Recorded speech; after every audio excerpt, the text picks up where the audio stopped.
pessoal, meu nome é Sara Machado e nós estamos iniciando mais um podcast da Evomilk. Seja bem-vindo ao Papo de Laticínios. E nós vamos agora para a parte 2 do nosso papo com a Fermentec. Nós vamos falar sobre qualidade do leite e rendimento. E nós estamos recebendo aqui Rômulo César e Carlos Alberto. E Carlos Alberto. Né, os dois são técnicos da Fermentec e vai bater um papo aqui com a gente super legal. Continuando, né, a parte 2 do nosso podcast sobre rendimento e essa relação com qualidade do leite. Então se inscreva no canal agora. Vai lá no YouTube, procura por Papo de Laticínios e acompanhe os lançamentos semanais que a Evomilk tem preparado para vocês. Siga nossas redes, né? Nós estamos no Instagram, no LinkedIn, no TikTok, no Facebook, só procurar por @Papo de Laticínios, @Evomilk_BR ou Sara.machados.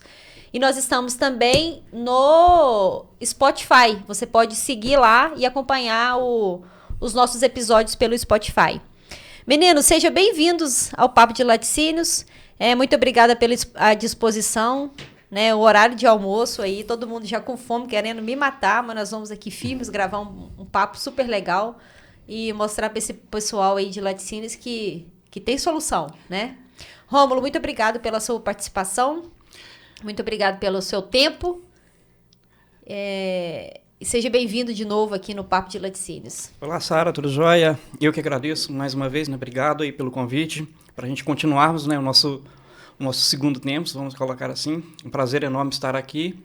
E hoje, né, um prazer te contarmos aí com a presença do meu amigo, companheiro Carlos, que está aqui com a gente para contribuir. Mais conhecido como o Poderoso Chefão, né? Não, ainda não.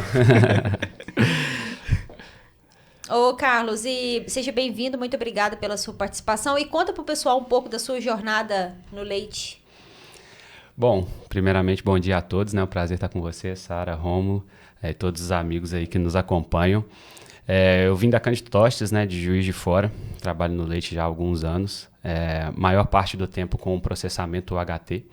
Então, lidei bastante tempo aí com leite spot, né, que é uma realidade que a gente vai conversar bastante aí. Né, principalmente para processamento HT, que a gente sabe que a produção de leite UHT, né, e produtos em pó ditam aí, juntamente com os demais, o preço do spot, que é muito importante quando a gente fala de qualidade de leite, né, e de campo principalmente. Então, bom, que eu puder contribuir nesse sentido junto com o amigo Rômulo aí, a gente vai batendo esse papo junto aí. Muito prazer. Maravilha. E assim, o que a gente quer aqui é que vocês tragam a experiência de vocês, né, da vivência de vocês, tanto da parte do fermento quanto da parte de produção, né, das experiências que vocês têm em fábricas diferentes do Brasil. E para trazer, falar, olha, gente, né, se outra pessoa fez e deu certo, né, eu quero contar para você que tem jeito, você pode melhorar seu rendimento aqui, né, onde que você tá falhando e que você pode corrigir. Então, sobre esses pontos que a gente vai conversar, né, ao longo do nosso bate-papo. E aí tem uma pergunta, Rômulo, que eu acho que eu devo fazer para você, e o Carlos também com certeza tem a resposta para isso, né? Sobre rendimento, qual foi o recorde que vocês já viram de resultados ruins? E qual foi o recorde que vocês já viram de resultados bons? Vamos falar para mussarela e para prato, por exemplo, que é o maior volume de produção no Brasil. Então, Sara, eu já vi, tem regiões aí que o pessoal tem conseguido rendimentos realmente bons, tá? Muito bons, eu diria. Mas são regiões que têm algumas características bastante específicas e também um trabalho de campo bastante específico, principalmente em termos de teor de proteína. Tá? Oeste Paranaense, por exemplo, é uma região que se destaca quando a gente fala de caseína e realmente a gente consegue bons resultados. Isso é possível, isso prova pra gente, né, que é possível.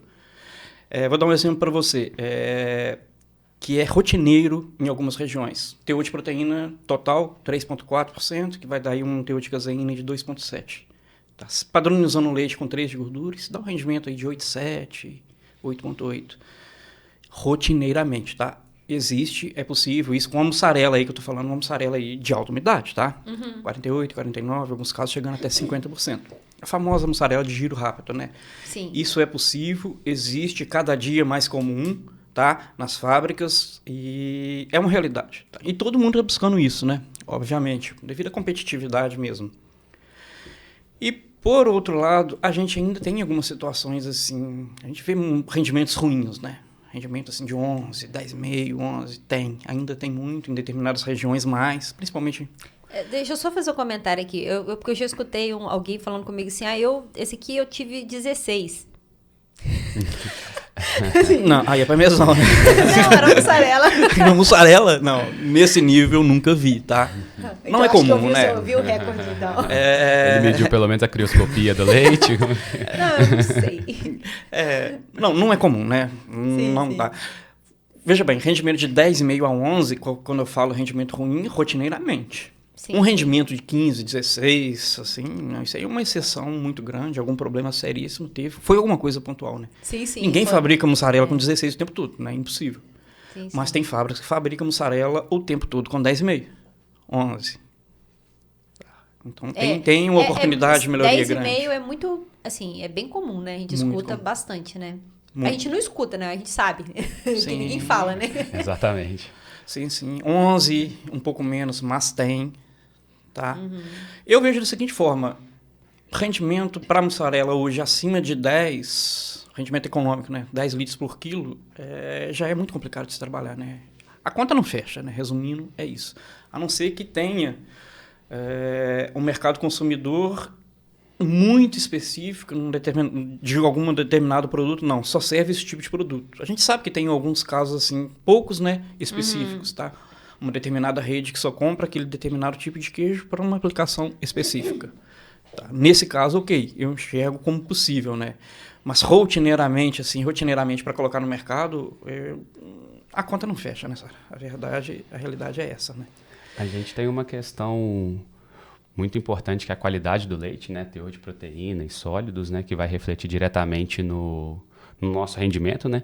E tem também a questão da umidade, né? Quando a gente vai para determinadas regiões do Brasil, né, Rômulo? Né? Você que já rodou bastante aí o Brasil inteiro, tem perfis de mussarelas diferentes, né? Alguns com uma finalidade mais de talvez um pizza cheese, alguma coisa assim, que a gente pode ter uma umidade um pouco maior. Sim. Quando a gente precisa fatiar, que é muita questão aqui onde a gente vive, Minas, né? Sudeste, vamos falar assim, a gente precisa talvez uma umidade um pouco menor, onde a fatiabilidade é muito importante, né? Tem algumas questões também envolvidas que vai influenciar justamente desse 8.7 que a gente está falando, que seria o melhor dos mundos, até o 11, que é o pior cenário ali, né? Entendi. E aí, né, tem uma outra questão que a gente vê muito, né? Que o pessoal fica preocupado demais com o vizinho dele, com o concorrente dele, né? Mas quanto que ele pode se comparar, né, com o vizinho dele?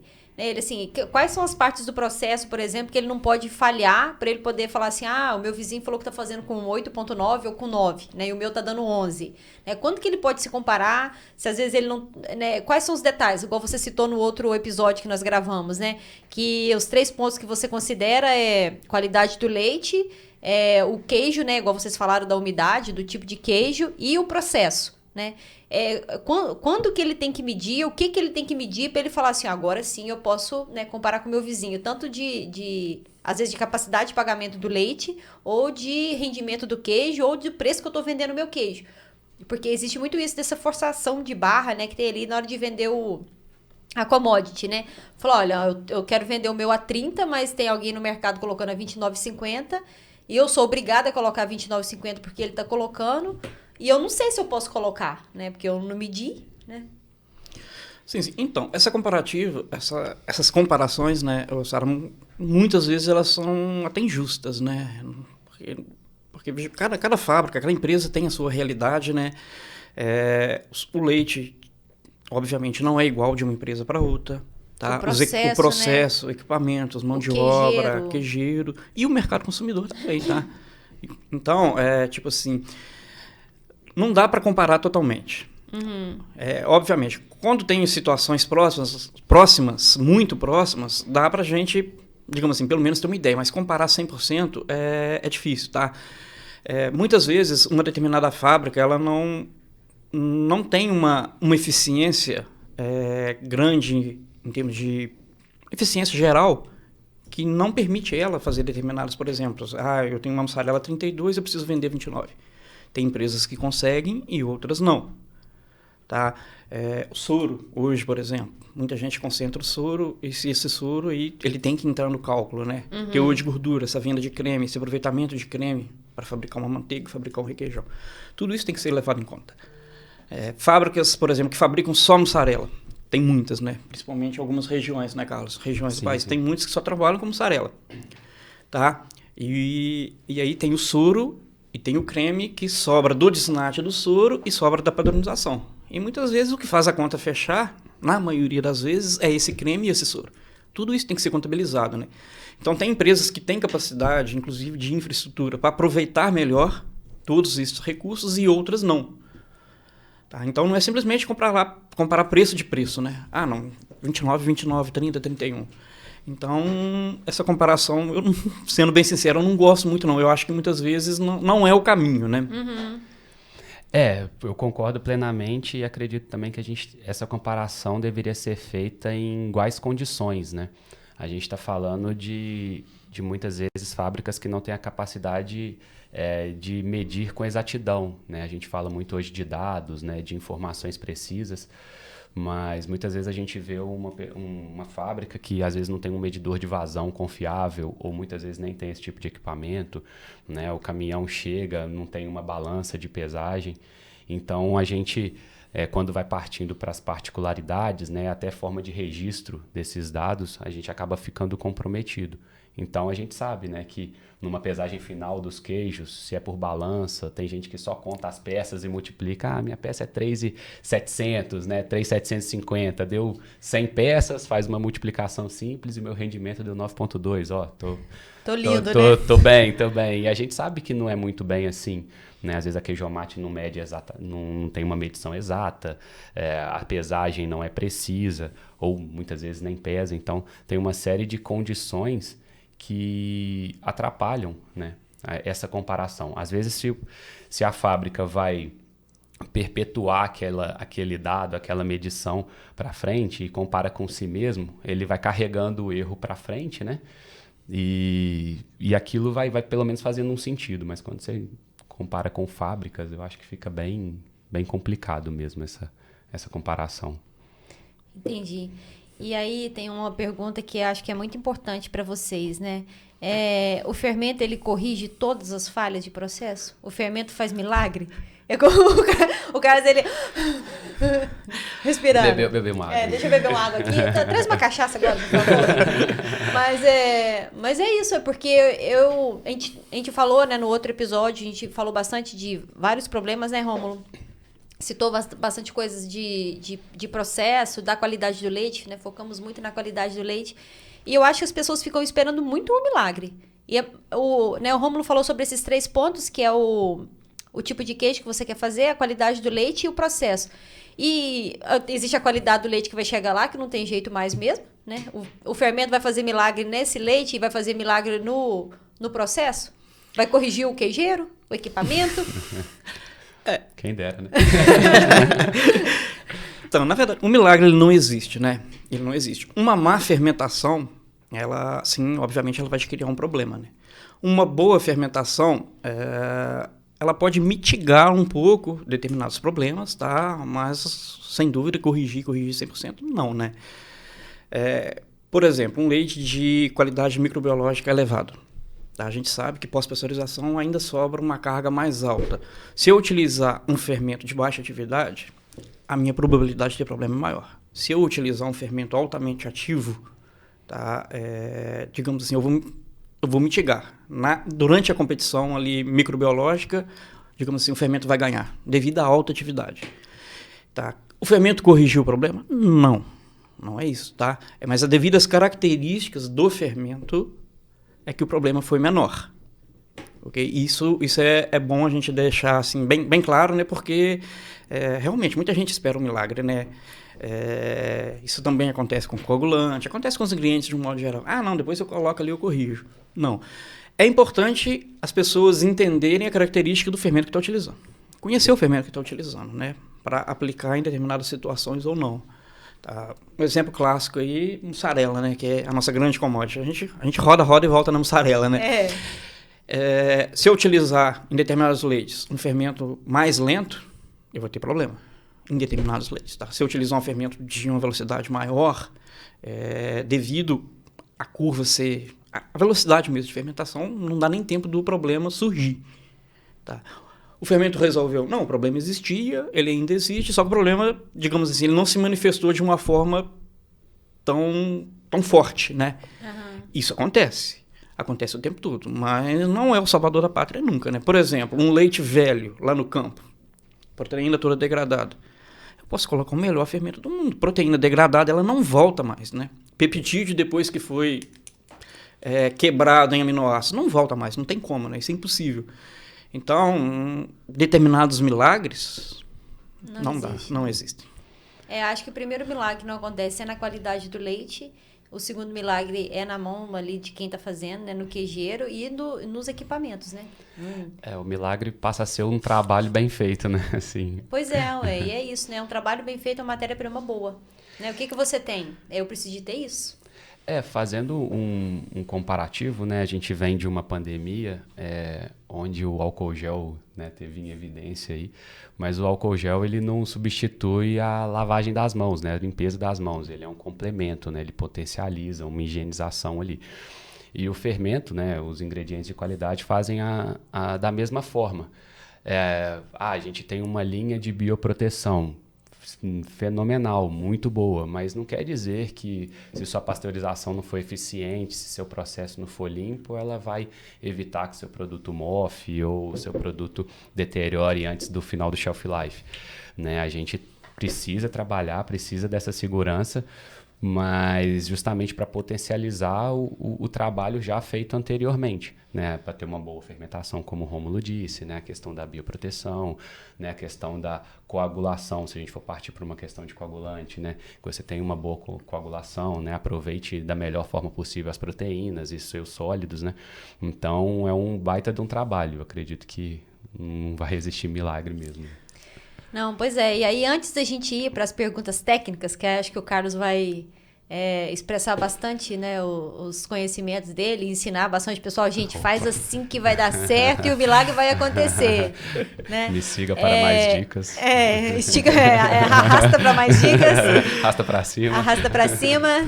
Mas aí eu queria que vocês falassem sobre um outro assunto polêmico, né, antes da gente ir para os técnicos, que é sobre repique. Né? Eu sei que é polêmico, é cabuloso, mas eu queria a opinião de vocês em relação a isso, porque muita gente fazendo, eu não sei se o pessoal sabe se está tendo lucro ou se está tomando prejuízo. Então, repique é complicado, né? Sempre foi. Há alguns anos atrás, no Brasil, só tinha repique, né? Nós não tínhamos os fermentos de uso direto, né? De aplicação direta. E era uma luta, era um problema. Eu cheguei a pegar uma parte... essa mudança, essa saída do repique para o direto, eu peguei bastante, tá? E dava muito problema. Dava muito problema devido à falta de controle, né? É muito difícil de controlar um repique. Passa primeiro pela qualidade do leite, né? Porque, veja bem, o repique nada mais... O que é o repique? Nada mais é a gente pegar um fermento e colocar ele em um determinado volume de leite, normalmente uma dosagem de 2%, e aguardar esse leite fermentar. Depois que esse leite fermenta, eu tiro uma isca, 2%, para usar no dia seguinte. E assim vai. Todo dia eu tiro e vou passando para o dia seguinte. Só que, normalmente, eu não tenho um leite de excelente qualidade todos os dias. Então, quando eu faço o repique em cima de um leite que não é legal, eu começo a multiplicar o problema para frente. Todo dia eu tiro uma isca em cima desse que veio de um leite duvidoso, de um leite ruim. Começa por aí, tá? É um problema. A manipulação, o processo de fabricação mesmo desse repique, né? Temperatura, uma boa pasteurização desse leite, tá? Então, são vários controles que a gente tem que ter para garantir, digamos assim, um repique de boa qualidade. Tá? E essa oscilação, ela acarreta um desbalanceamento do fermento. Tá? Porque, normalmente, os fermentos eles não têm um tipo de bactéria só. E quando a gente faz essa propagação, essa isca de um dia para o outro, a gente gera um desbalanceamento. Depois de algumas semanas, depois de alguns dias, aquele balanço inicial que eu tinha de uma bactéria e outra já mudou completamente. Então, se eu tinha mais cocos, lá na frente eu já vou ter mais bacilos. Tá? Então, como que eu vou conseguir padrão no meu queijo utilizando bactérias, utilizando micro-organismos diferentes todos os dias. Complicado, né? E tem uma ilusão, viu, Sara? Fermento de repique é ilusão em relação a custo. Tá? Eu preciso reduzir custos. Reduzir custo de fermento. Vou preparar o repique. Repique não é mais barato. Tá? Ele tem um custo mais alto. Principalmente em relação ao leite. Por quê? O leite que eu uso para fazer repique, esse leite não coagula, sai no soro. Esse leite está perdido. Tá? E o pessoal normalmente não faz essa conta. Eu gastei 100 litros de leite para preparar o repique. Esse leite não vai virar queijo. Esse leite é perda. Qual o preço desses 300 litros, desses 100 litros de leite? É um preço maior do que usar o fermento de uso direto. Então, isso a gente está falando de leite, mas tem o custo de vapor, tem o custo de mão de obra, tem todo o custo de laboratório, fazer várias análises. Ninguém levanta isso, ninguém detalha isso, né? Ou o custo de uma fermentação mal feita, um tanque, 2, 3 por mês, já foi embora. Sim. Uma devolução, dependendo do tamanho, uma devolução de mercado, paga o fermento do ano inteiro de produção. A gente cansa de ver isso, tá? Então, é trabalhoso, tá? A gente não tem leite hoje no Brasil, assim, separado. É difícil separar. Vou separar um leite para o fermento. Isso hoje é praticamente impossível, tá? E tem essa ilusão em relação a custo. Acha que está reduzindo o custo, mas na verdade está aumentando. E assumindo um risco enorme, né, Carlos?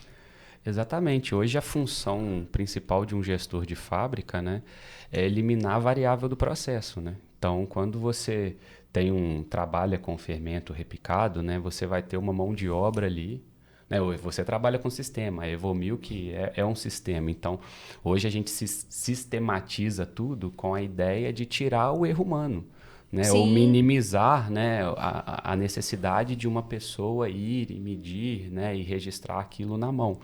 Então, quando a gente tem um fermento repicado, muitas vezes é o dono que faz, muitas vezes é o gerente, porque assim, não é uma etapa importante, então eu vou lá e preciso de alguém de confiança. Ele não vai ter aquele funcionário, aquela mão de obra específica para tal. Uma falha é muito sério, atrasa 1 dia, 2 de produção, você tem devolução. Então, né, a gente acredita que você passa a ter uma deficiência no seu padrão, né, de fermentação e de processo. Você tem que dedicar uma mão de obra especializada, é um trabalho de confiança. Então, é o que o Rômulo comentou, né? Às vezes a gente vai ter uma ilusão de redução de custo direto. Eu gasto X, agora eu gasto, né, meio X. Mas não é exatamente assim. Tem uma série de custos embutidos aí que às vezes o gestor, o dono do laticínio não faz a conta ali na ponta do lápis, né? E a gente volta lá no padrão, né, Rômulo? Volta lá no padrão para poder falar de novo, né? O quanto que precisa de ter padrão na indústria, né, gente? Porque eu falo assim, o problema de laticínio é que a gente já lida com leite que todo dia chega diferente. Assim, os outros processos, ele tem que ter um padrão para poder conseguir controlar, né? Exatamente. Sim. A falta de padrão, de um modo geral, talvez seja o problema mais complicado, né, de laticínio de um modo geral. O leite não é padronizado, obviamente. Então, daqui para frente, todas as etapas que a gente conseguir criar um padrão, e a gente consegue seguir, consegue replicar no dia a dia, é um ganho enorme, né? Então, a gente tem que reduzir a variabilidade, tá? E o fermento repicado vai na contramão de tudo isso, né? Quando a gente usa um fermento de uso direto, quando eu adiciono ali no tanque, eu sei exatamente a quantidade de cada tipo de bactéria que eu estou adicionando, tá? E quando eu coloco o repique, eu não sei. Aí fala assim, não, mas eu analiso o repique. Quais as análises que você faz? Você consegue detectar o que é cocos, o que é bacilo? Na prática, isso não é assim que funciona, né? As análises que a gente faz, não temos. No dia a dia, não. As análises que a gente faz do fermento é o quê? É acidez. Acidez. Faz ali um coliforme para ver se tem uma contaminação microbiológica. Quando faz, né? Quando faz. E morre aí, entendeu? Aí o problema vem depois. Aí começa a estourar queijo e não sabe de onde, né? Queijo proteolizando muito cedo, tem que vender rápido para que ele não amoleça, né? Não, é isso que a gente falou isso na nossa primeira parte, né? A quantidade, o tamanho que você tem de custo ali para você comprar, você trazer para você produzir, aí você sofre ali durante 30 dias porque você vendeu o queijo até ele ser consumido, e na maioria das vezes, quando o leite chega ruim na fábrica, vai ter uma devolução de carga ou de meia carga. Alguma coisa vai voltar, entendeu? Dificilmente não tem isso. Ou então ele já vendeu muito barato na primeira vez, né? Já saiu de lá muito barato para ser eliminado de forma muito rápida. Exatamente. Se o gestor do laticínio for fazer um exercício, né, de buscar a causa raiz do problema, vai ser um prejuízo muito maior do que aquela economia inicial que ele teve fazendo uma compra, né? Uma devolução, né? Você tem o frete que não retorna, talvez o queijo que voltou ali, né? Você consiga vender para outro, talvez, mas você vai vender por um valor menor do que a primeira venda. Ele perdeu, né? Sim, Ele já perdeu. E perdeu muito. E aí eu queria que vocês falassem sobre os ingredientes. Quanto que os ingredientes interferem em rendimento? Os ingredientes lá para... Vamos falar de mussarela e queijo prato. Requeijão. Complementando, que a gente vai falar um pouco do fermento, que é super importante, né? Sim. Fora isso, a gente tem o cloreto de cálcio, que é a reposição do cálcio que a gente perde na pasteurização, né? E a coagulação. Todos dois super importantes, né? Uma coagulação mal feita, em termos de rendimento, é um desastre, né? Uma das etapas mais importantes é a coagulação. Tá? Então, a utilização de ingredientes confiáveis é fundamental. Cloreto de cálcio, por exemplo, todo mundo fala assim, cloreto de cálcio é um ingrediente barato. Mas é um ingrediente muito importante, tá? Por exemplo, é 40% de cloreto de cálcio. Tem que ter os 40%, né? Não pode ter 35%, porque senão eu estou utilizando como se tivesse 40% só tem 35%. Vai faltar cálcio para coagular. Então, muitíssimo importante, interfere diretamente. E o tipo de coagulante, né? Hoje, nós temos coagulantes assim, bastante evoluídos no mercado, né? Quando a gente fala em termos de proteólise e especificidade. Tá? Uma enzima não específica, ela quebra muito a proteína. Tá? Enquanto uma enzima de alta especificidade, ela faz aquela quebra ali no ponto certo, né? Naquela ligação 105, 106, que a gente fala da caseína, da capa caseína, ela só quebra naquele ponto. Vai gerar um rendimento muito melhor. Tá? E sem falar em estrutura de queijo, porque uma proteína inespecífica, como ela quebra muito essa proteína, esse queijo tende a amolecer muito rápido. Além do amolecimento, ainda tem risco de sabor, né? Sabor amargo, porque nessa quebra de proteína ele libera alguns aminoácidos que são amargos. Então, além do rendimento, tem o risco também de qualidade, né? Devolução de produto, perda de estrutura. Então, os ingredientes eles são muito importantes. Tá? Eles têm que ser olhados com carinho, né, Carlos? E aí a nossa parte, né? Você tocou numa palavra que era o gancho que eu iria puxar, né? A gente fala, acredito que a primeira palavra que vem quando a gente conversa, né, em geral de queijo é rendimento, acho que é unânime, é o assunto que mais bomba aí, que dá mais, né, mais discussão, mais debate. E o segundo vem qualidade, eu imagino. Né? E não faz sentido você fazer um investimento grande na sua indústria, na sua fábrica, com P&D, com qualidade, com desenvolvimento, quando você perde, né, uma parte desse processo com ingredientes que não seguem a mesma linha. Né? Hoje, a Fermentec preocupa muito com a qualidade, é uma das poucas distribuidoras do Brasil que tem a FSSC 22000, é um certificado de qualidade que traz para a gente diversos desafios durante, né, a cadeia nossa de distribuição, mas que é uma segurança gigante também para o cliente, né? De questão de rastreabilidade, de qualidade do produto, né, final. E isso é muito importante, né, para que você tenha essa segurança, que atinja o rendimento esperado, a qualidade esperada. Anotei uma linha de raciocínio aqui enquanto a gente estava conversando, né? A gente fala de shelf life, né? Você tem que garantir, né, que o seu produto durante o shelf life atenda à expectativa do seu consumidor. Né? Isso implica no valor da sua marca.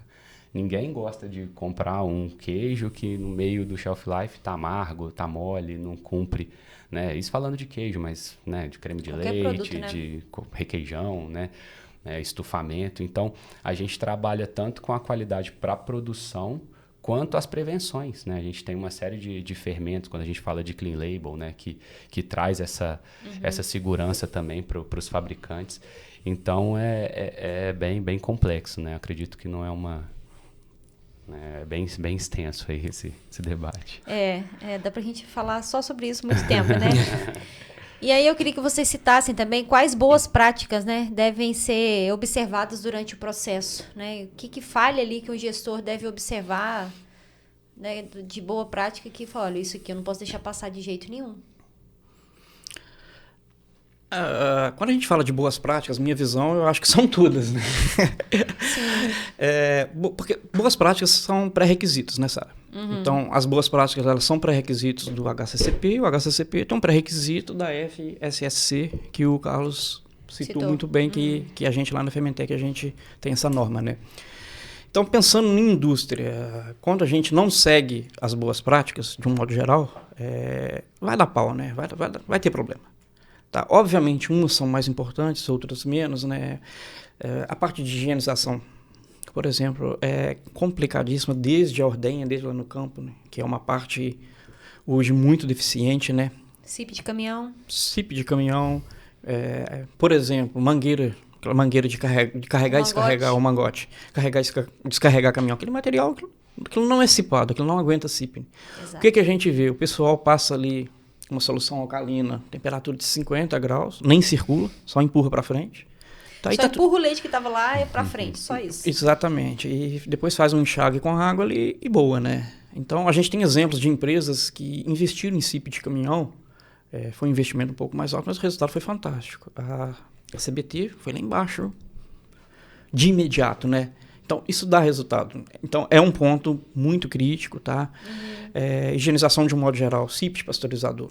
A gente vê muito problema, tá? A gente vê pasteurizadores rodando muitas horas sem limpeza intermediária. Isso aí dá muito problema de NS-Lab, por exemplo, né? Que são as NS-Lab são as famosas bactérias láticas, mas que não vêm do fermento, né? Que vêm do leite. Então, que são problemáticas. Cerca de 80% dos problemas em queijo, eles vêm de NS-Lab. Estão relacionadas a NS-Lab, porque muitas delas produzem gás, né? Gera estufamento e tudo. Então, essa parte de higiene é uma boas práticas que realmente interfere e a gente vê muitos casos deficientes, tá? A gente vê também a questão de tempos, por exemplo, tempos e temperaturas que não são... Quando a gente fala de padronização, né? Temperaturas que não são padronizadas. Concentrações, né? Concentrações. Tá? Por exemplo, vai fazer CIP. Tem funcionário que faz com meia hora, o outro já faz com 1 hora. Então, essa... vira um copo de produto, um vira dois. Meio, né? Eu vou colocar mais porque eu vou colocar 2 litros porque eu quero fazer em 30 minutos, né? Entendeu? Muito isso, acontece muito isso. Muito, muito, muito. Padronizar pessoas, a gente sabe que é difícil quando a gente fala em padronização, né? Então, por isso que treinamento é importante. Treinamento tem que ser contínuo. Tem que ser contínuo para padronizar o máximo possível as operações, de forma que todos os funcionários conheçam todas as operações, o que tem que fazer e sigam, né? Então, essa parte aí a gente tem muito que evoluir ainda dentro de fábrica, tá? Entendi. São boas práticas, né? Tem que ser praticado. Muitas vezes a gente vai em fábricas que no papel é lindo, né? Você entra na fábrica, o PAC é maravilhoso, né? Se você entra na fábrica, as plaquinhas coloridas, né? E tal. E aí o cara vai e passa reto na barreira sanitária. Então, assim... É um trabalho, né? É um trabalho árduo, né? De tudo, de toda a cadeia, igual o Rômulo citou, mas é justamente colocar em prática, né? A gente vê muitas vezes a teoria muito, muito bem feita e realmente a parte prática ficando para trás. E aí os equipamentos, né? Quanto que os equipamentos podem afetar para um rendimento ruim? Então, equipamentos, eles têm uma contribuição muito grande para um bom rendimento ou para um ruim, né? Sem dúvida nenhuma. A parte de equipamentos evoluiu muito ao longo dos anos. Hoje a gente vê plantas mais automatizadas, com bons equipamentos. Tá sempre surgindo novos equipamentos. Então, a parte de equipamentos tem evoluído muito. Tá? E realmente eles interferem, né? Desde a pasteurização. Começa na pasteurização, né? Voltando aí no caso da mussarela, por exemplo. Um pasteurizador que tem uma oscilação muito grande, que desnatura muito a proteína. Certamente a gente vai ter problema. Tá? Queijo mate, a parte de corte, liras deficientes, agitação deficiente, trenoprensa. E no caso da mussarela, principalmente filagem, né? Porque quando a gente vai filar uma massa, quando ela tem um contato com água quente ali, só ali a gente já tem uma perda considerável, né? Então, se a filadeira, se não for um equipamento legal, que file bem num tempo adequado, a perda de sólidos na água de filagem é muito grande. O rendimento vai embora ali na água. Tá? Então, tem essa questão. Na verdade, é de todo o processo. Né? Quando a gente parte, beleza, eu filei, dali para frente também. Aí vem a questão de câmara fria. Sim, tá? A parte de frio. A gente vai até falar mais para frente. Um ponto bastante deficiente que a gente vê também, são em plantas maiores, dimensionamento de hidrovias. Tá? Porque salmoura é um ponto muito crítico e muitas vezes não é um ponto muito comentado, tá? Normalmente é um gargalo, porque normalmente as câmaras de salmouras nas fábricas são pequenas. Tá? Aí muitas vezes o pessoal não pode deixar o queijo na salmoura durante o tempo necessário. Aí o queijo sai com um pouco de sal. Aí proteoliza rápido, não vai fatiar. Se for um frescal, por exemplo, frescal sem sal, ele vai dessorar muito rapidamente e o shelf life cai de 20 dias, vai cair para 10, 15 dias. Então, a parte de equipamentos, de infraestrutura de um modo geral, é muito significativo. Tem que dar atenção, né, Carlos? Exatamente. E quando a gente fala de equipamento, né, acredito que puxa mão de obra, né, automatização. Então, a gente fala de diversos fatores que muitas vezes são negligenciados pelas fábricas, né? Até que ponto seu termômetro está calibrado, né? Você está pasteurizando, está ali 73, 74, 75. É aquilo mesmo, né? É aquilo mesmo. A gente já eu acredito que um dos nossos maiores trabalhos, né, é justamente detectar na fábrica talvez algum ponto que passa despercebido. Né? Eu lembro de uma passagem que a gente estava no né, que o Rômulo até nos ajudou, a gente estava numa fábrica, problema de fermentação e tudo mais, e estava até eu e nosso amigo Plínio lá, e aí o Rômulo foi dar um suporte pra gente, e ele olhou, falou, abre aquele cano ali pra mim, não sei se você vai lembrar disso. Como não lembrar? abriu a tubulação e assim... Saiu um queijo. Passou totalmente, né, biofilme ali, né, bastante sujo, né, e você vê que às vezes passa a limpeza, não tira de maneira eficiente, e esses controles, né, a gente ter realmente, às vezes a gente vai ter a substituição, equipamentos bons, né, que trazem um resultado, igual o Rômulo falou, a evolução é grande nesses últimos anos, mas não isenta também da nossa responsabilidade de mantê-los, né, em funcionamento adequado.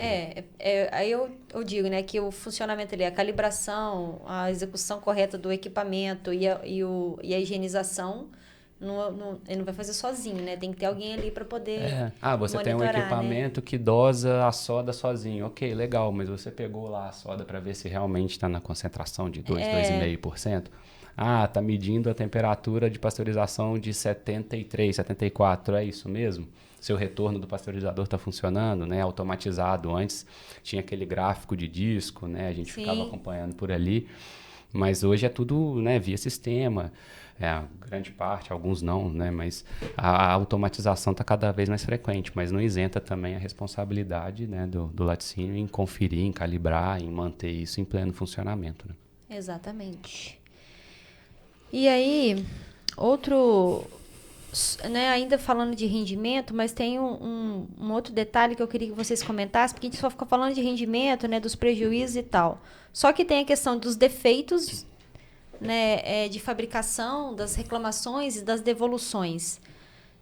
Tirando a parte do rendimento, né, o quanto que isso também é prejuízo, né? A gente acaba que já comentou bastante, mas vamos deixar mais claro aqui para o pessoal. Então, as duas coisas, quando a gente fala em rendimento e qualidade, via de regra, são inversamente proporcionais, né? Uhum. Se eu tenho um rendimento maior, eu tenho uma qualidade inferior. Tá? Porque um rendimento maior, normalmente, passa muito para o teor de umidade. Né? Passa muito para o teor de umidade. Obviamente, claro que tem a questão de sólidos e tudo, né? Mas um ponto, digamos assim, fácil de melhorar e que o pessoal utiliza muito seria trabalhar com umidade, né? Então, dependendo do tipo de rendimento, se não for um rendimento em proteína, por exemplo, em gordura, ele vai ser em água, né? Ele vai ser em umidade. Então, é um queijo que a gente fala, é um queijo muito mais arriscado, né? Tem algumas medidas, né? Obviamente, GES, OMD, são duas que a gente controla o tempo inteiro para apontar isso. Uhum. Tá? Mas, como a gente falou lá atrás, não tem um milagre. Não tem um milagre. Então, esses rendimentos, assim, expressivamente muito elevados, normalmente dá problema, né? Dá problema. Por exemplo, eu estou fabricando uma mussarela de alta umidade. Tá, o mercado está muito bom, estou fabricando, vendendo tudo, ok. O mercado deu uma travada. Se eu não recuar e diminuir a umidade no meu queijo, vai dar problema. Tá? Se eu não tiver uma estrutura de frio, por exemplo, para resfriar bem, para poder segurar, né, a bioquímica, segurar a proteólise, eu vou ter problema. Então essa consciência a gente tem que ter. Em determinados momentos, dá até para arriscar mais. Não, fabricar um queijo com um pouquinho mais de umidade, ok. Mas tem outros momentos que a gente tem que recuar. É porque não adianta eu fabricar um queijo, mandar para o mercado e ele faltar tudo. Pois é. E não adianta eu vender um queijo para o cliente fazer uma venda única. Nunca mais o cliente querer comprar. Né? Empresa nenhuma sobrevive com uma venda única. Né? Ah, beleza, eu fiz uma determinada situação, mandei para o cliente, ok. Mas se ele não comprar novamente, já é um problema enorme. Né? Então, toda empresa ela sobrevive, né, de vendas regulares. Saudáveis. Né? Exatamente. Então, reclamação e devolução é o pior cenário possível. É sinal de que a empresa, digamos assim, está num caminho que pode ser um caminho de falência mesmo, igual a gente já viu muitos casos aí nos últimos anos, né? As ações têm que ser tomadas, né? Começou a ter devolução em níveis fora do normal, tem que fazer alguma coisa, né? Tem que ser trabalhado. A gente fala aqui no Papo de Laticínios que tem que medir pelo saque, né? Quanto que o meu saque está recebendo de ligação por dia, quanto que minha produção está indo bem, né? Sim. Eu já vi empresas, inclusive eu já trabalhei em empresas que o saque está atrelado do PLR, da gerência, sim. É um dos indicadores, mesmo, é um dos KPIs que são controlados, né? E tem que ser controlado. E quando a gente fala de defeito de fabricação, devolução, né, eu acho que está muito atrelado à ociosidade da empresa, né?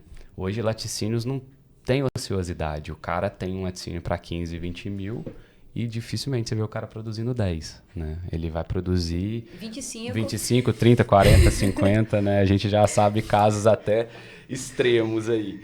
Então, quando ele tem um retrabalho, né, é muito crítico. Ele já está, né, com a corda no pescoço, sem tempo, sacrificando muitas vezes ali uma etapa do processo para aumentar a sua produtividade e ainda vem uma grande quantidade de retrabalho, né? Isso é extremamente crítico, quando a gente fala de alimentos, principalmente, né? Eu acho que a gente for falar de defeitos, né? Dá vontade de falar bastante sobre defeitos, mas é um assunto longo, né? Porque a gente for falar de defeitos dos queijos finos, por exemplo, da quantidade de defeitos, né? Mas a gente pode deixar isso aqui, esse assunto para outro... É só no evento da Fermentec, dia 16 de março, em Teoflotone. Pois é, mas a gente pode deixar ou para um outro episódio. Ou para outro episódio também. Porque é um assunto longo, né? Assim, é muito interessante, eu acho que tem muita coisa para poder falar de defeitos de fabricação, né? Eu acho que saindo do mundo da mussarela, que a gente está muito falando dela, né? Mas para outros tipos de queijo, né? É muito, muito longo. E eu acho que para queijos finos é um problema muito grande, né? Que o pessoal enfrenta, né? E aí só descobre depois que já está pronto, né? Às vezes. Ou que foi devolvido. E aí, meu Deus, imagina. Vamos imaginar uma câmara de parmesão cheia, por exemplo. E depois de 6 meses de maturação. Depois de 6 meses de maturação, detecta um problema de esporulados, por exemplo. Não tem o que fazer. Meu Deus do céu. Não tem o que fazer. É perda enorme, né? 100%. Não tem muito o que fazer. Então, é bastante sério, né? Determinados produtos, isso se torna mais sério. Sim. Se torna mais sério. O custo, né? O custo envolvido é muito, muito grande. E, normalmente, os problemas são complexos. Muitas vezes a gente encontra, né, defeitos em queijo realmente complexos. Tá. A maioria não, a maioria são problemas rotineiros e tudo, né? Mas principalmente quando a gente fala assim, de qualidade de leite, tem muita coisa envolvida, né? A microbiologia, o mundo microbiológico é muito complexo e muito grande, né? Sim, muito grande. Muito grande. Então, realmente, dá para fazer um podcast só de defeitos. A gente vai marcar então, Rômulo. E aí, vamos ver se a gente vai para a parte mais técnica agora. E aí, qual que é o teor, né? Qual seria o teor de gordura ideal para uma mussarela, né? Para atender o mercado de mussarela brasileiro. O que vocês diriam? Carlos? Eu passo para o meu amigo. Mas nós estamos aqui hoje no Passa ou Repassa. Passa a bronca. Olha, a gente vê uma variação muito grande, né? E não é fugindo da resposta, mas cada caso a gente vai entender uma realidade diferente. Hoje a gente vai de 2,2 a 3,1, né? Tranquilamente, né? 2,2 a 3,1. Que aí você vai falar, é um range assim, absurdo. Mas vai depender do que ele vai atender, né? Exatamente. Às vezes o cara vai ter uma mussarela dura igual essa mesa e o mercado atende. Às vezes ele, com uma gordura maior, ele está buscando um rendimento maior. E às vezes ela estar macia ou não seja o problema dele. Então, assim, eu acredito que o Rômulo pode aprofundar um pouco mais, mas pelo que a gente vê no mercado, pelo que a gente vê em laticínios, a variação, né, é bem grande aí do teor de gordura. Muito. Mas via de regra é em torno disso mesmo, né? A gente tem uma variação, vamos citar alguns exemplos, a gente vê queijo aí, principalmente nesse momento que a gordura está muito valorizada, a gente vê queijos aí com teores menores de gordura e mais umidade. Sim. Porque as duas não podem ser altas, né? Senão o OMD fica muito fora, vai dar pau. Esse problema ele vai dar problema no mercado, né? Não vai derretimento excessivo, fatiabilidade não vai ter problemas funcionais, né? Então, por exemplo, tem empresas trabalhando com teores de gordura bem mais baixo, um queijo aí com gordura em torno de 20, com umidade de 50. Tá? Isso aí fecha um GES de 40. Perfeitamente possível. Tá? O GES mínimo pela legislação é 35. Legalmente está tudo certo. Essa umidade de 50 também, a mussarela está classificada como de alta umidade. Legalmente tudo certo. Se atende o mercado, ok. Não tem nada de errado. Em contrapartida, tem empresas que, por questões mercadológicas e questão até mesmo de gordura, creme, que trabalham com a gordura mais alta. Tá? Por exemplo, uma mussarela com 25 de gordura, a umidade é em torno de 46, ok. Tá? Funciona muito bem. O GES vai estar em torno de 46. GES normalmente acima de 48 para mussarela já é complicado. Tá? Porque ela vai derreter muito, vai soltar muito óleo quando ela for submetida a aquecimento. Fatiabilidade rapidamente vai perder. Tá? Ela vai fatiar bem durante menos tempo, vai proteolizar mais. Isso porque se eu tenho mais gordura, proporcionalmente eu tenho menos proteína, né? Então isso é balanço, né? A conta tem que fechar 100%, né? Se eu tenho mais gordura, obviamente eu vou ter menos proteína. Então esse equilíbrio, ele é fundamental. Se eu tenho mais gordura, eu tenho que ter obrigatoriamente menos umidade. Entendi. Eu tenho que ter menos umidade. Esse equilíbrio é feito o tempo inteiro. Tem uma tendência cada vez maior de trabalhar com menos gordura por causa da valorização da gordura. Entendi. E a acidez, né? Porque o pessoal às vezes acha bonito falar, eu fiz um queijo aqui, consegui produzir com 19, né? Então assim, e aí? É bonito isso? Né? Dá pro pessoal achar fantástico? Ele está corrigindo uma falha no processo dele, né? Acidez elevada, desenvolveu-se uma microbiota indesejada. A gente sabe que tem perda de finos, perda de proteína, né, durante esse processo do desenvolvimento microbiológico, né, da contaminação. Então, fazer faz, mas eu acho que não é o ideal, né, Romulo? Não. Tá longe do ideal, na verdade, né? Não, mas é porque, infelizmente, a gente vê o pessoal muito falando, achando bonito mesmo. Realmente, né? 19, sei lá, né? É normal, entendeu? O pessoal também tá achando normal. Sim, fabrica, né? Mas a qualidade é inferior. Falar que não fabrica, mentira, claro que fabrica, né? A gente vê isso no dia a dia, a gente fabrica muitas vezes, a gente participa, a gente vê. É uma realidade, tá? Agora, mas é uma oportunidade de melhoria enorme. É isso que tem que ser encarado dessa forma. O que a gente falou no outro episódio, né? O que vira queijo, né? O queijo dá lucro, né? Não é tudo que vira queijo que vai dar lucro, né? Sim, lucro e qualidade, né? A gente tem que medir das duas formas, né? Mas o rendimento eu faço uma correção dando um ponto mais macio. Ok, mas esse queijo ele vai aguentar muito menos tempo no mercado. Tá? Esse queijo ele vai bater lá e a chance dele voltar é enorme, né? Então, 19 não é legal. E depende muito do 19 também, tá certo? Porque a acidez é uma medida assim, tem que interpretar o cenário, né? Porque muitas vezes, é um leite velho que estava lá no campo. Sim. Tá? Aí ele chegou na fábrica. Aí, muitas vezes, eu não tenho um frio muito bom, não tenho uma capacidade de refrigeração muito boa. Chegou num dia muito quente, num dia muito ruim, né? Eu joguei esse leite pro silo. Por exemplo, temperatura mais alta, 7, 8, muitas vezes até acima. Aí a acidez chega no 19. Aí virou uma bomba, né? Já é um leite velho que tá lá no campo. Tá, chegou assim, na fábrica, eu piorei ele na fábrica. Vamos pôr a situação. Ele já estava 6 dias lá no campo porque estava chovendo muito de rede buscar. Aí ele chegou lá na fábrica, teve problema do frio por causa de calor demais, caiu um raio lá perto, queimou uns trem lá e já deu um BO. Aí foi pro silo, ficou lá 9 graus. Aí eu te pergunto, ele tem 2 silos, um cheio, um com metade de leite. E aí? O que você faria? Vamos inverter. Eu faria nada. Eu não entendo nada. É o Rômulo que vai fazer. Mas o que eu pergunto, né, com o pessoal, fiz um queijo, né, fiz uma mussarela, né, independente do produto, com 19. E só pasteurização, como é que foi?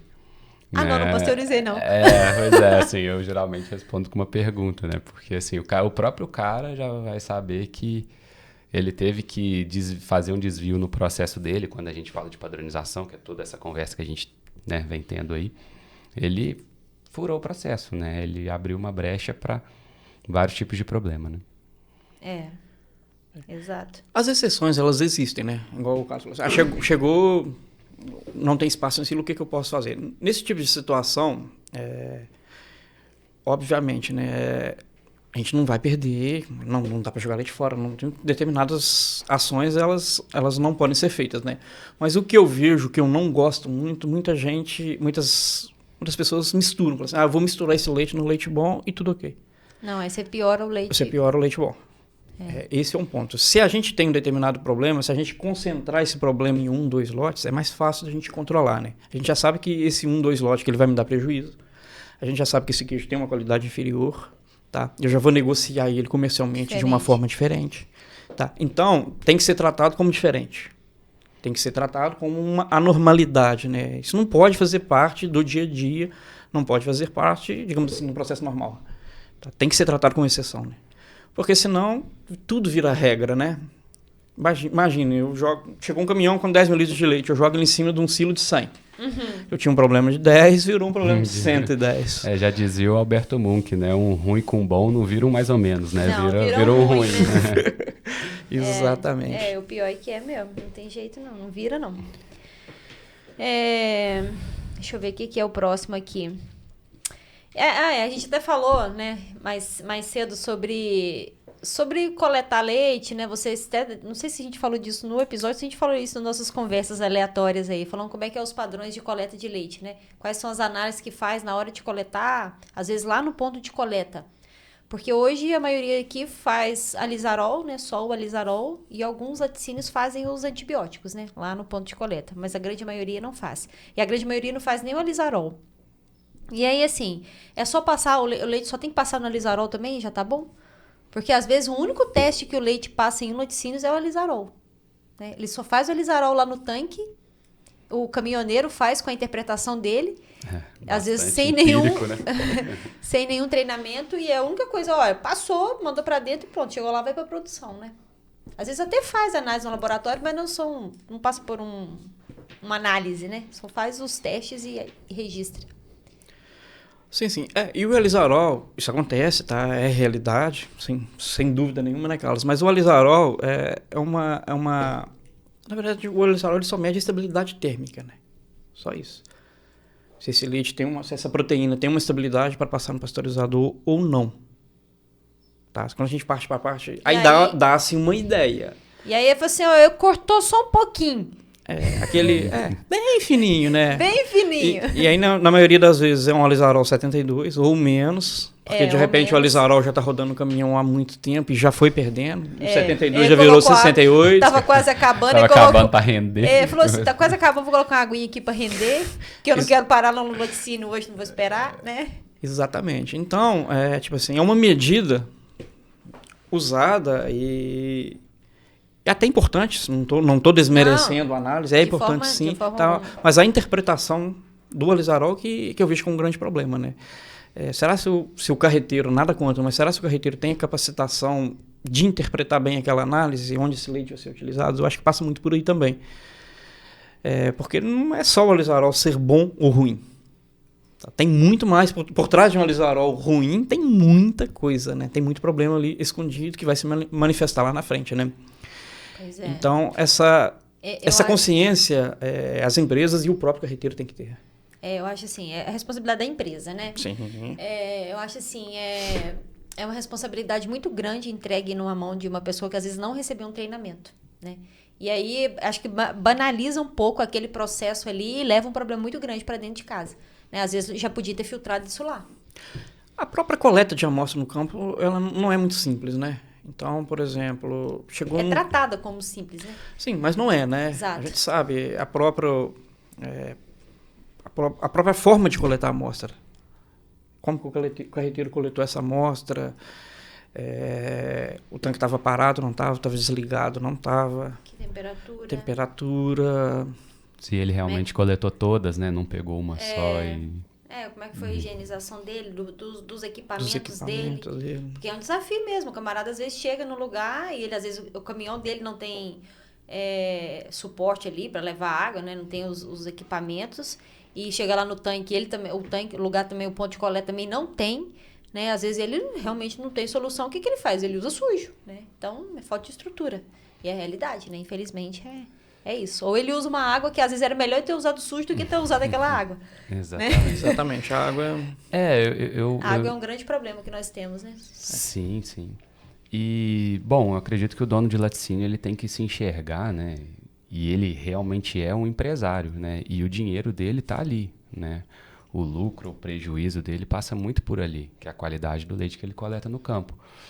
Então, quando ele passar, né, muitos obviamente já entendem isso, né, mas é uma cadeia ainda que a gente sabe que precisa desenvolver bastante em certos aspectos.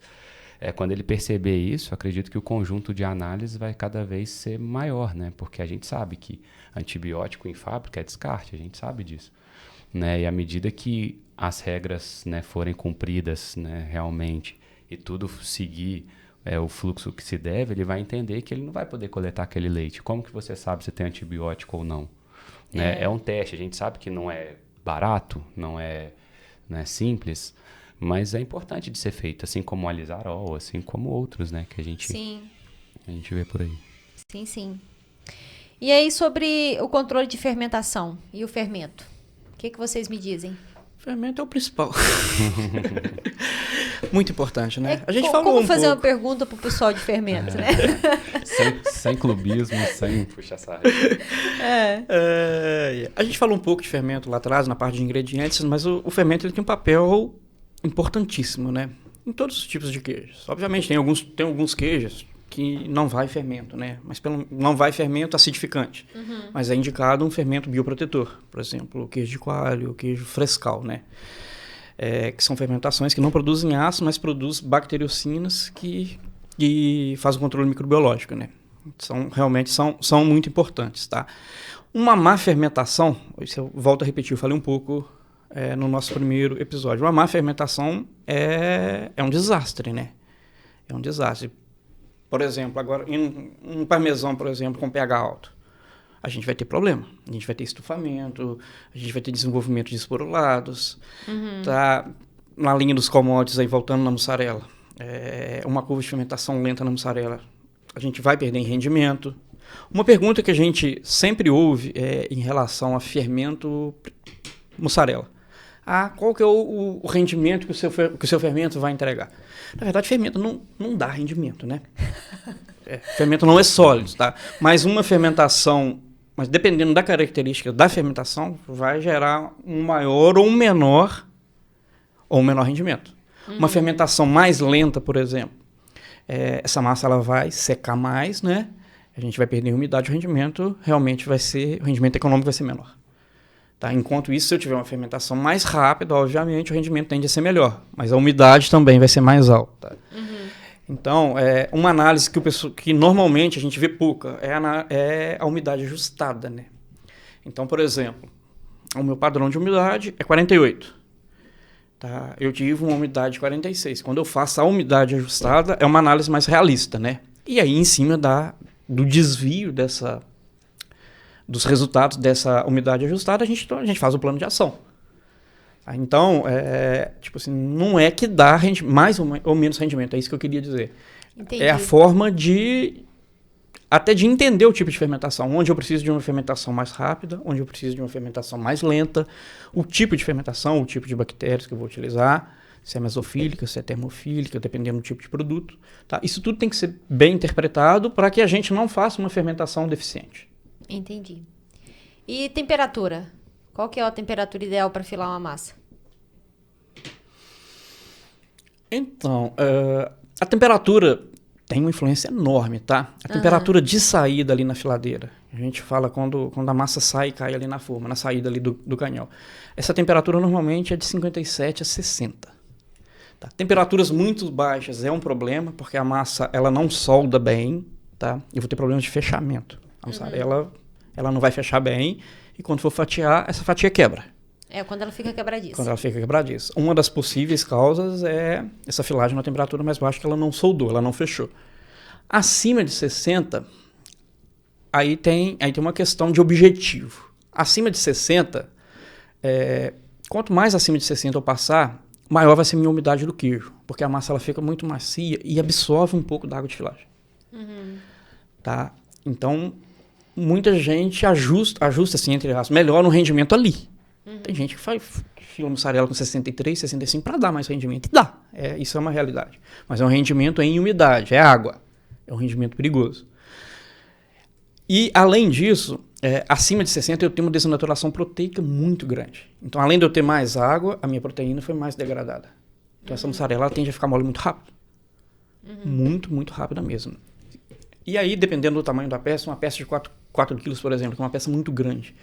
Até o centro dessa mussarela esfriar, a proteína lá do centro ela já foi muito degradada.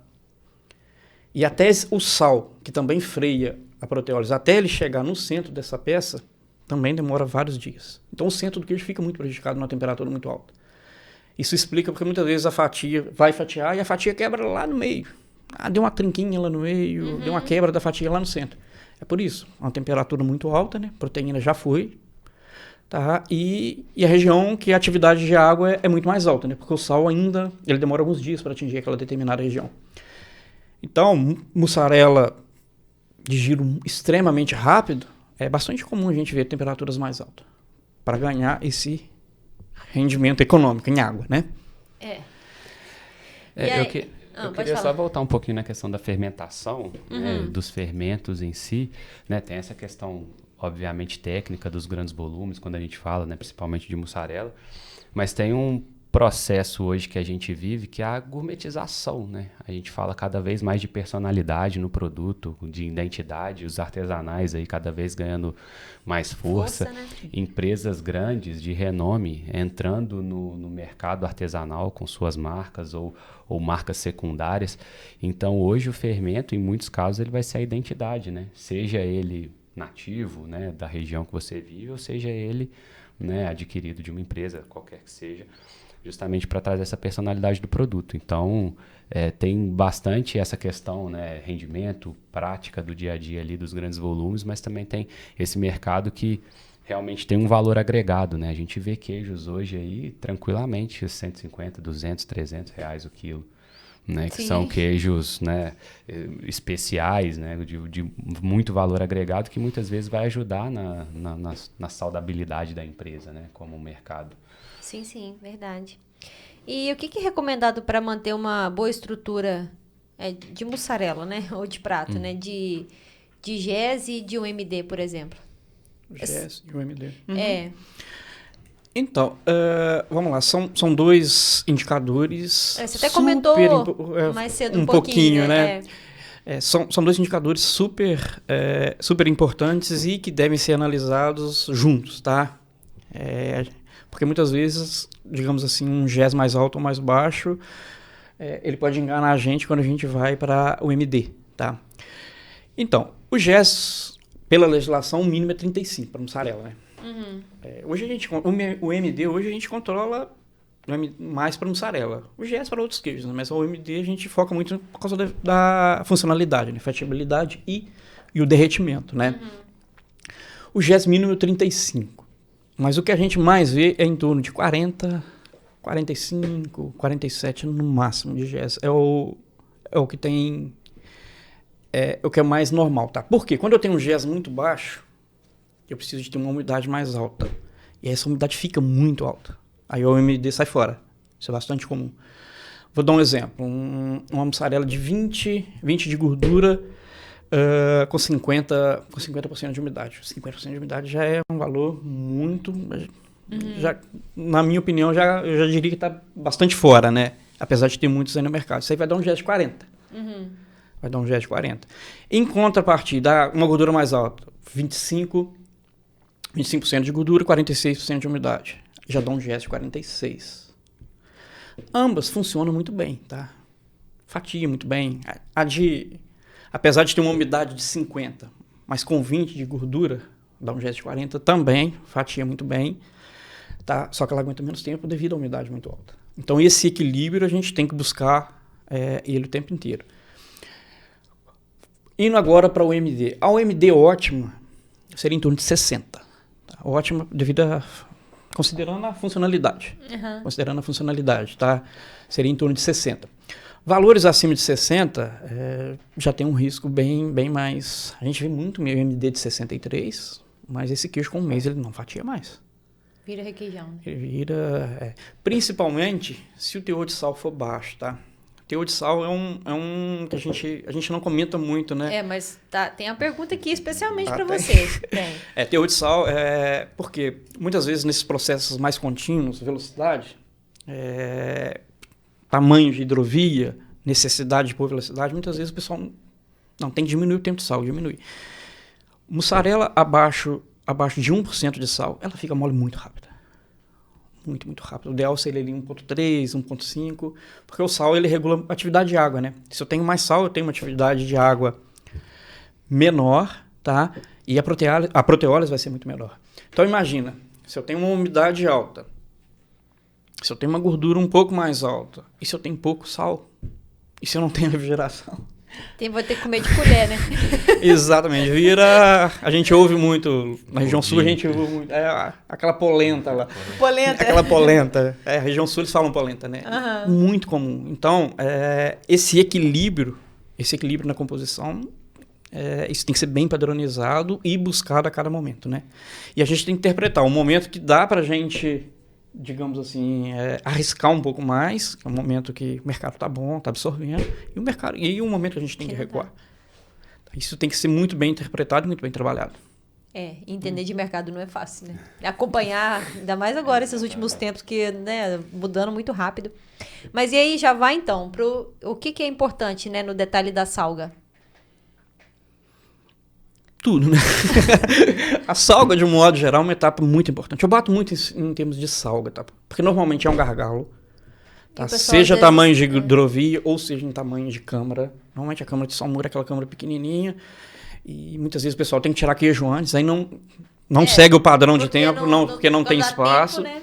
Aí tira aquele queijo antes da salmoura, por exemplo. Não anota nada, segue o barco, aí depois esse queijo volta, não lembra disso.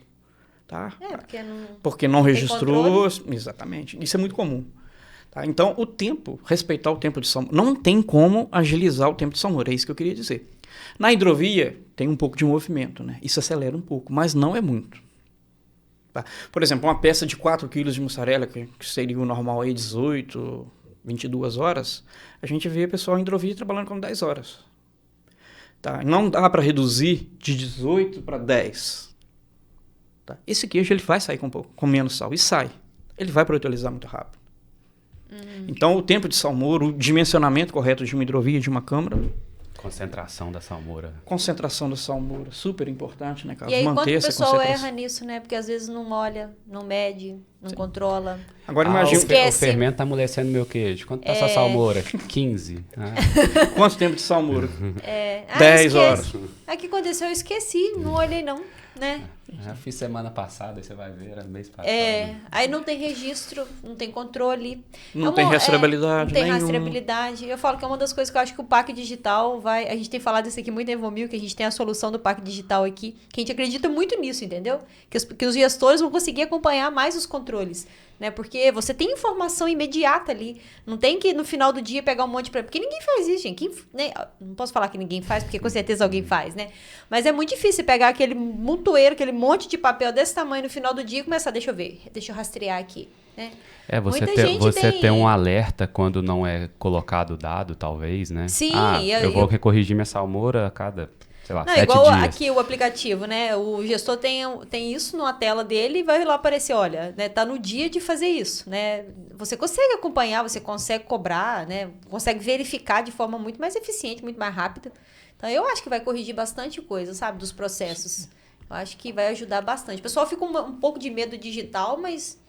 Sei lá, todo mundo sabe mexer em WhatsApp, vai saber mexer num PAC, né? Não vai inserir informação ali. Sim. O digital tá aí para isso, né? Para contribuir, né? O digital sendo bem trabalhado, ajuda muito, né? Ajuda. Mas só para finalizar a salmoura, tem mais 2 pontos importantes, que seria pH e cloreto de cálcio. Pois é, pH, por exemplo, pH da salmoura tem que ser o mesmo pH da faixa do queijo. Então, por exemplo, o pH da mussarela vai ser na faixa 5,20, 5,10. O pH, por exemplo, agora partindo para queijo fino, do brie, o pH da salmoura tem que ser 4,70, 4,80, Essa hora, né? Dá uma fome já, né? E do Minas Frescal, por exemplo, acima de 6. Então, esse pH, se ele não for corrigido, vai gerar problema na casca do queijo, vai gerar problema de estrutura, né? Sim. E também o cloreto de cálcio. Salmoura nova que nunca entrou queijo, somente salmoura que só tem água e sal. Tá? Tem que adicionar cloreto de cálcio. Porque senão essa salmoura vai roubar cálcio da casca do queijo. Da casca. Muitas vezes, por exemplo, isso acontece, a gente vê claramente salmoura nova. A gente vai pegar o queijo da salmoura, o queijo escorrega da mão da gente e cai lá pra dentro. E cai de volta lá na salmoura. É salmoura que está faltando cálcio. A casca fica escorregadia. Porque o UV troca, né? Ela sequestrou o cálcio presente ali na proteína da casca do queijo.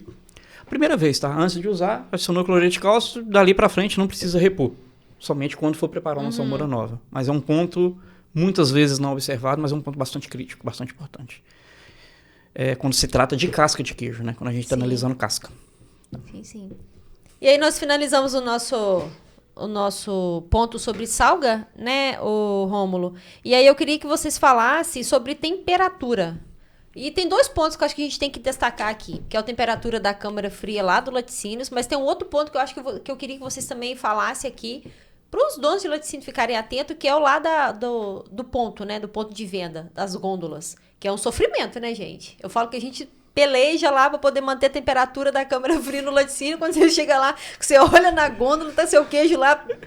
Igual um pastel, falar, tá de sacanagem, né? Nem sorvete eles estão respeitando. Desliga até de sorvete, não vai desligar de queijo.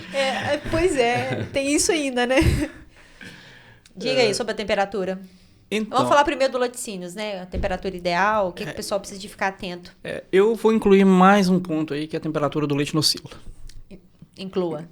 Porque talvez essa seja tão importante, mais... Acho que mais. Talvez até mais importante do que os outros pontos, né?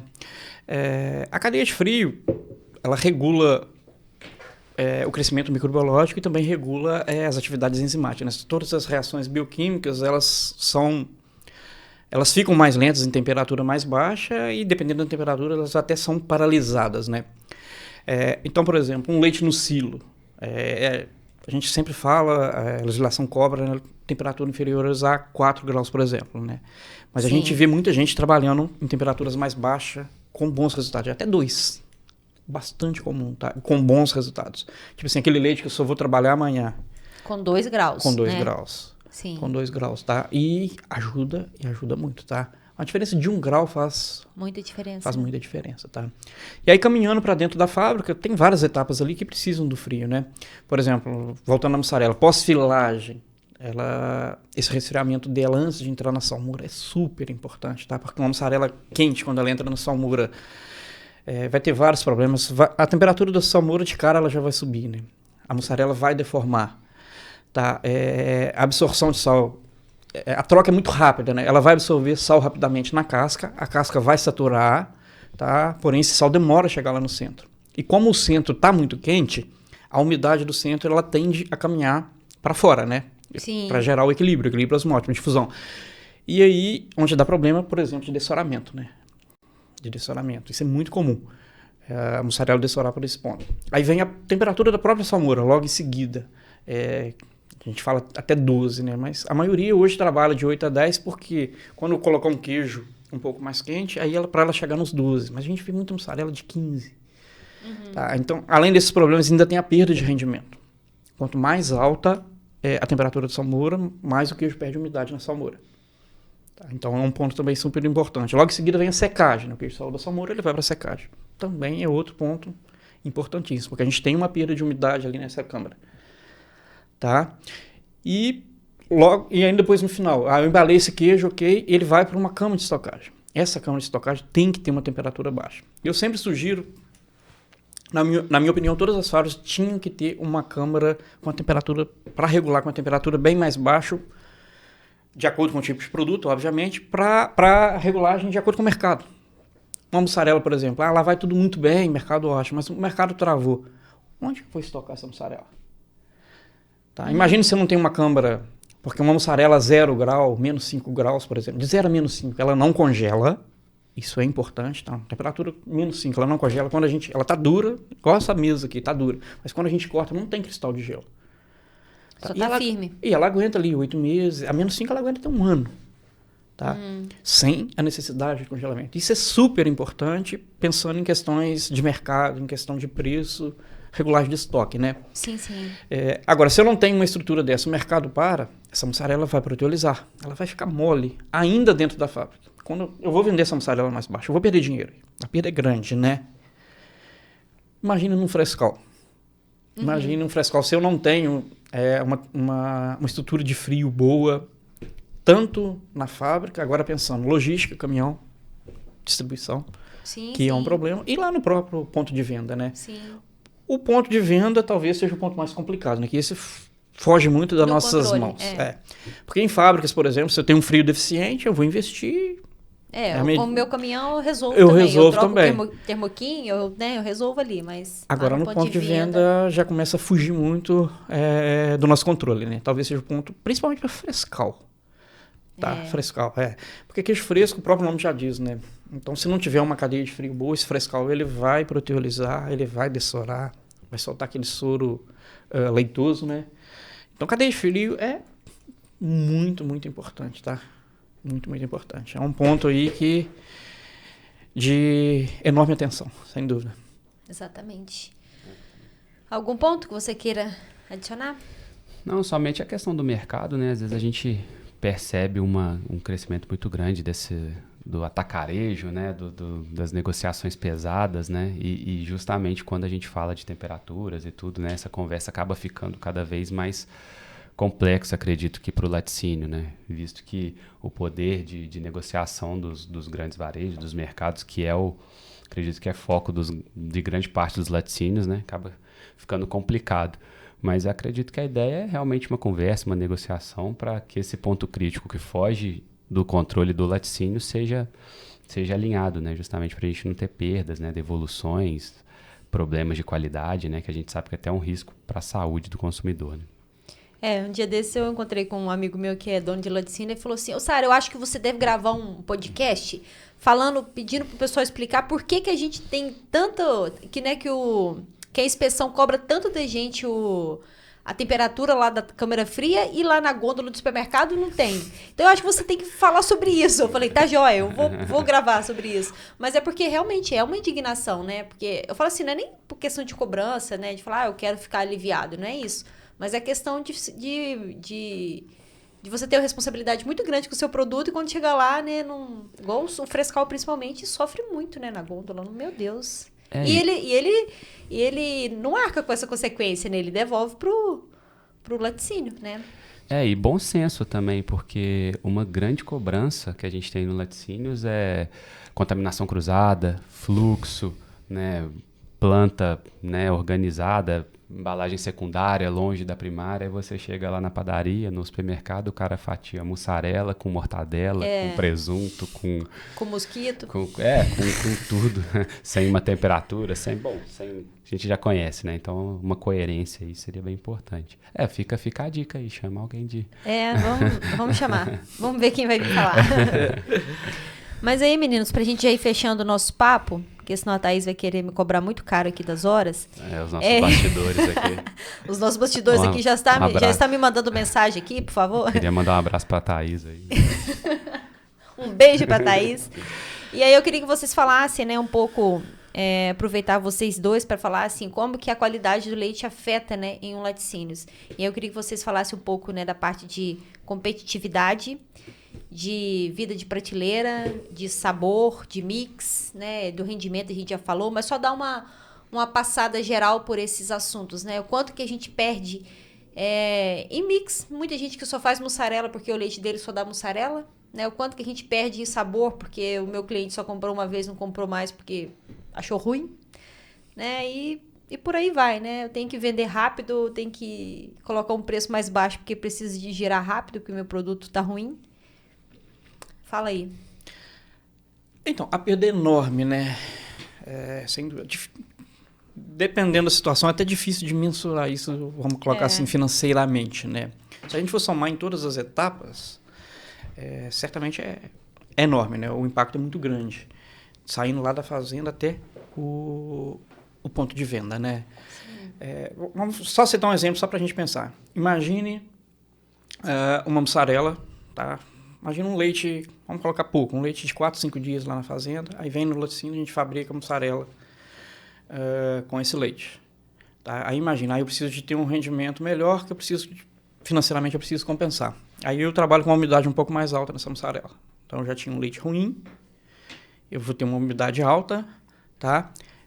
Aí devido a alguma questão de frio, por exemplo, aí ele entrou numa salmoura quente e ficou pouco tempo na salmoura. Então, eu já vou ter um baixo teor de sal. E aí eu embalei essa mussarela, levei para ela para uma câmara, aí eu não tinha uma câmara muito fria, essa câmara estava a 8, 10 graus. Tá. Aí o mercado travou. Como que... Imagine colocar isso financeiramente. Tá? Como fazer? Eu vou ter que vender essa mussarela muito abaixo do preço.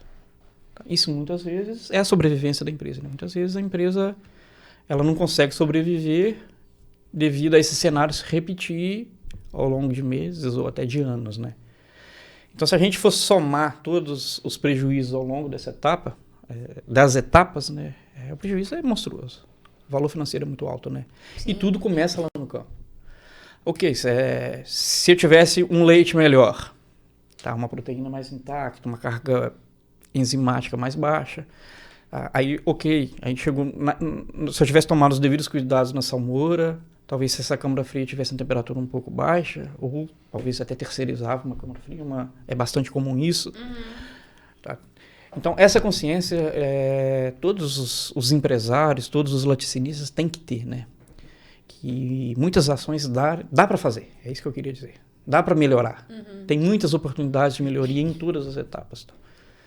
E obviamente tudo começa lá no campo, porque se eu não tiver uma matéria-prima boa, mesmo que eu tome cuidados com salmoura, que eu tome cuidados com temperatura de câmara, estocagem, que eu tenho uma câmara -5, por exemplo, para estocar essa mussarela, mas se eu não tiver um leite bom, se a proteína já estiver degradada, nada se pode fazer, né? Tem uma coisa que a gente fala aqui, né, que você pode fazer um queijo ruim com leite bom. Mas você não consegue fazer um queijo... No inverso. Você não consegue fazer um queijo bom com leite ruim, né? E aí é isso, né? Não dá. Não tem jeito de fazer... Realmente, não existe um milagre nem do equipamento, nem do processo, nem do fermento, né? Sim.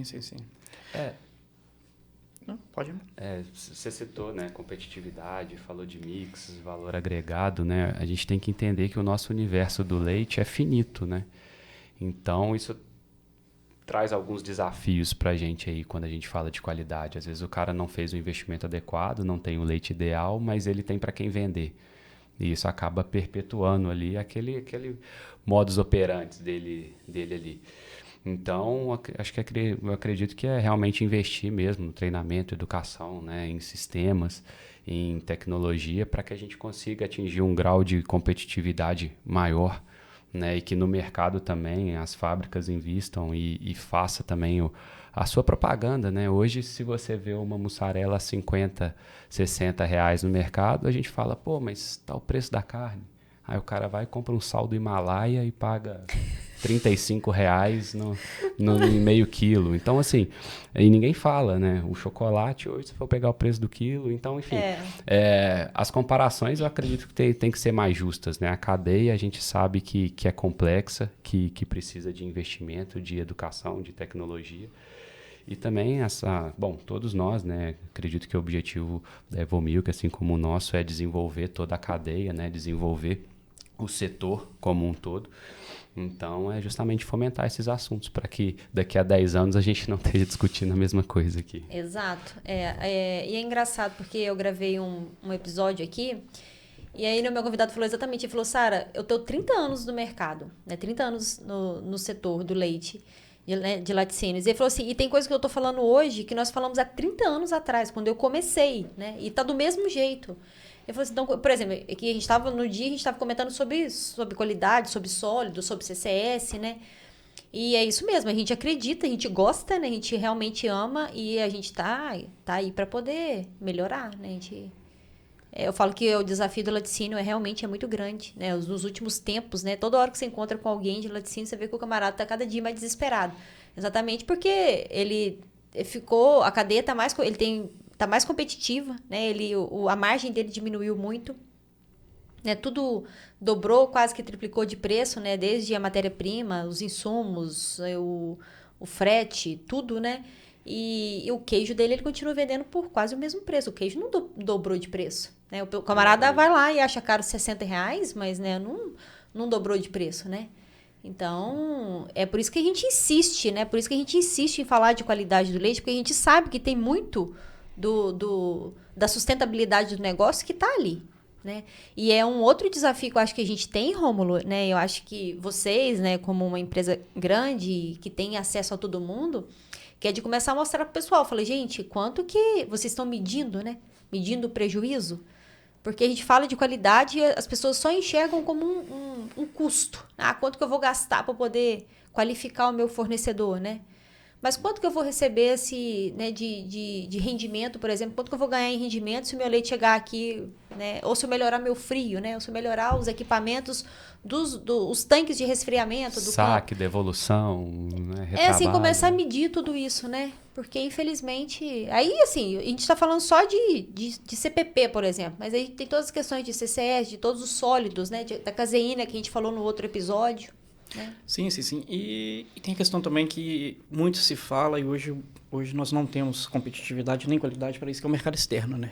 Exatamente. Que é o grande ponto. A gente vê governantes falando que é necessário focar na melhoria da matéria-prima e na competitividade para que a gente consiga buscar no mercado externo, né? Só que eu ouço isso também há 20 anos. E nada até o presente momento acontece, tá? Eu acho também que falta um pouco de incentivo. Falta muito incentivo também, né? Uhum. Eu acho que essa briga não pode ser só do laticínios. Tá? É uma briga muito maior, né? Eu acho que falta incentivo também. Pensar mais na cadeia, fazer mais pela cadeia, que é uma cadeia complexa, emprega muita gente, né? O Brasil, apesar de tudo, nós produzimos muito leite, né? Sim. A gente está tá no topo, né? Entre os principais produtores de leite, tá? Então, tem oportunidade de melhoria, tá? Mas tem que olhar o olhar tem que mudar.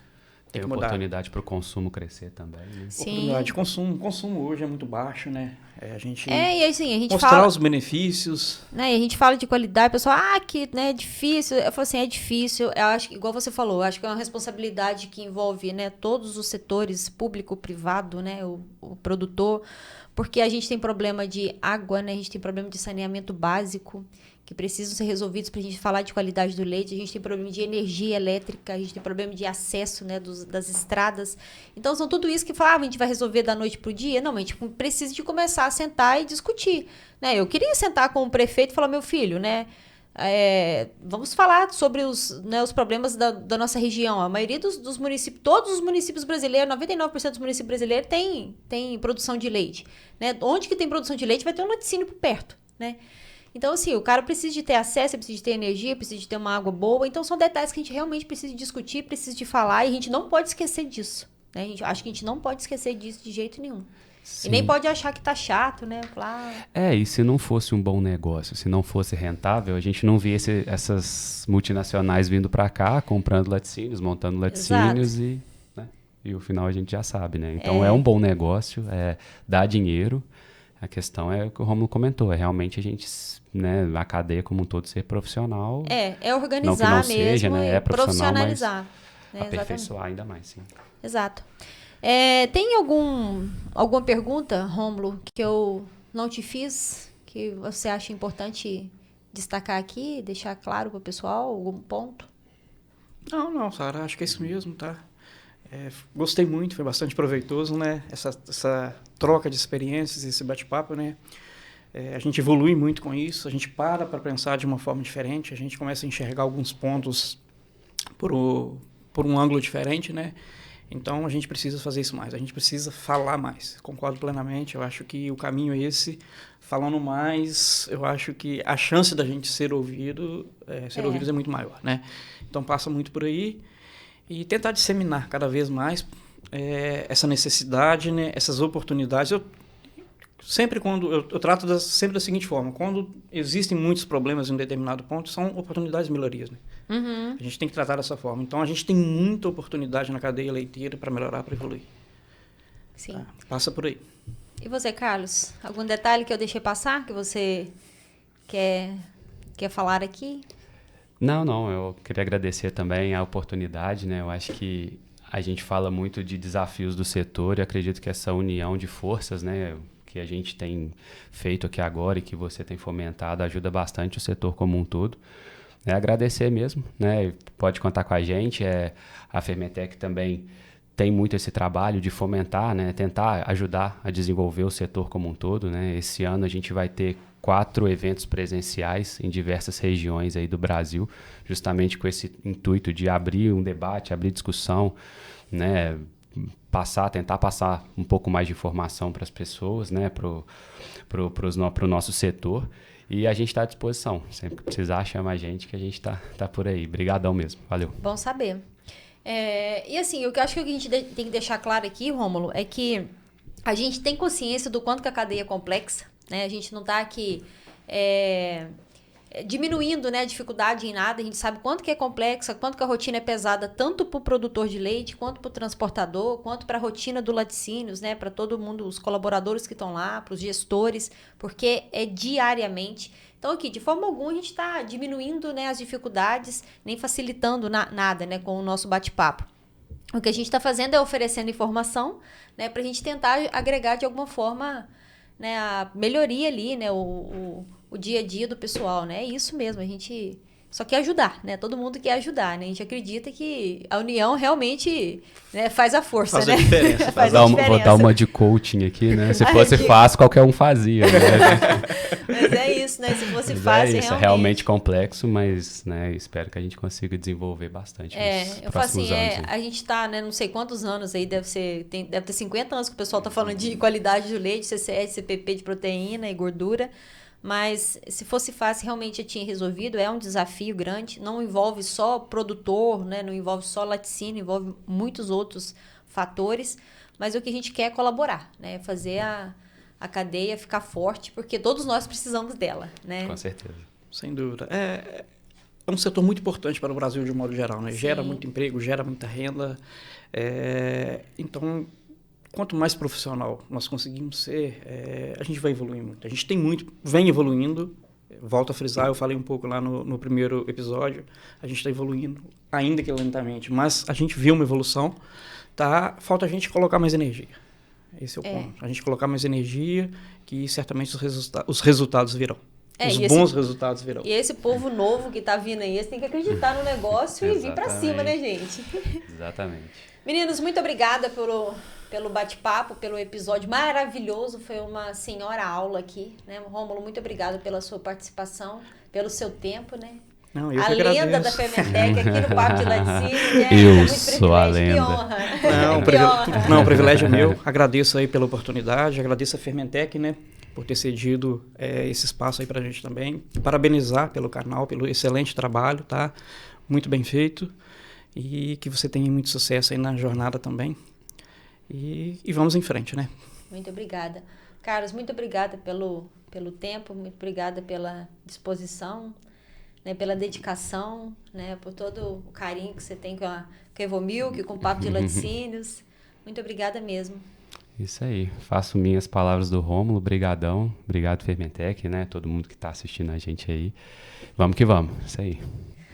E deixa aqui minha gratidão, né, meu carinho, meu abraço para Thaís, que colaborou muito para que tudo isso acontecesse. Então, Thaís, um beijo para você, muito obrigada. Muito obrigada, Fermentec, ao Plínio, né, que colaboraram, que fizeram questão de vir aqui, de participar aqui com a gente, né, desse bate-papo sobre qualidade do leite e rendimento.